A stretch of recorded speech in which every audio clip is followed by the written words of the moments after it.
వీళ్ళందరూ కూడా ఎవరైతే నష్టపోయినారో 25 ఏళ్ల నుంచి ఇక్కడే ఉంటున్నారు. ఒక్కొక్కరికి లోన్లున్నాయి. 20 లక్షలు 25 లక్షల రూపాయలు బ్యాంకుల్లో రుణాలున్నాయి. వీళ్ళని తీసుకొని పోయి ఇప్పుడు నడు రోడ్డు మీద పెట్టారు. వీళ్ళు బతికేది ఎలా? వీళ్ళ లోన్లు ఎలా తీరుస్తారు? రాష్ట్ర ప్రభుత్వం కనికరం చూపించని ఈ పరిస్థితి నుంచి వీళ్ళ పరిస్థితి మారాలి. వీళ్ళందరికీ కూడా ఇమ్మీడియట్లీ ఇక్కడే గవర్నమెంట్ రావాలి. వీళ్ళకి సంబంధించిన లోన్లన్నీ కూడా గవర్నమెంట్ తన రెస్పాన్సిబిలిటీ కింద గవర్నమెంటే కట్టేట్టుగా తీసుకోవాలి.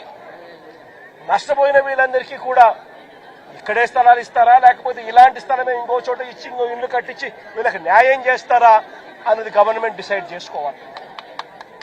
చంద్రబాబు నాయుడు గారు గట్టిగా ఒకటే చెప్తా ఉన్నా, అయ్యా చంద్రబాబు, నువ్వు గన ఈ కార్యక్రమం చేయకపోతే రేపొద్దున మా ప్రభుత్వం వచ్చిన తర్వాత, వైఎస్ఆర్సీపీ ప్రభుత్వం వచ్చిన తర్వాత ఖచ్చితంగా చెప్తా ఉన్నాను, ఇదే ఎంక్వైరీ మేమేస్తాం,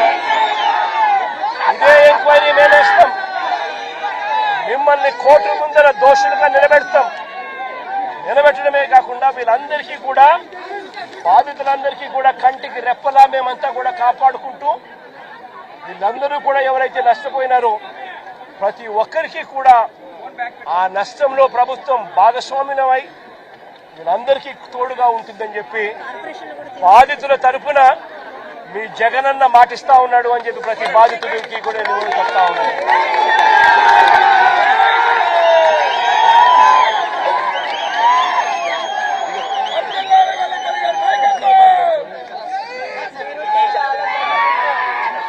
సుప్రీంకోర్టులో ఈ కేసుకు సంబంధించి అన్ని రకాల సపోర్ట్ కూడా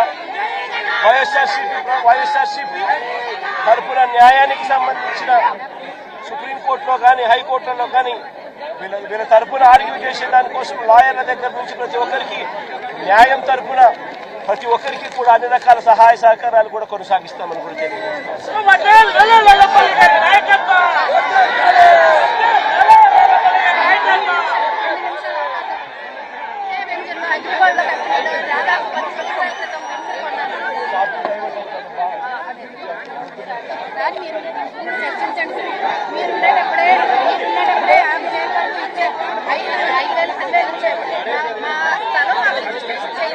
ఫ్లాట్ అలాట్మెంట్ లెటర్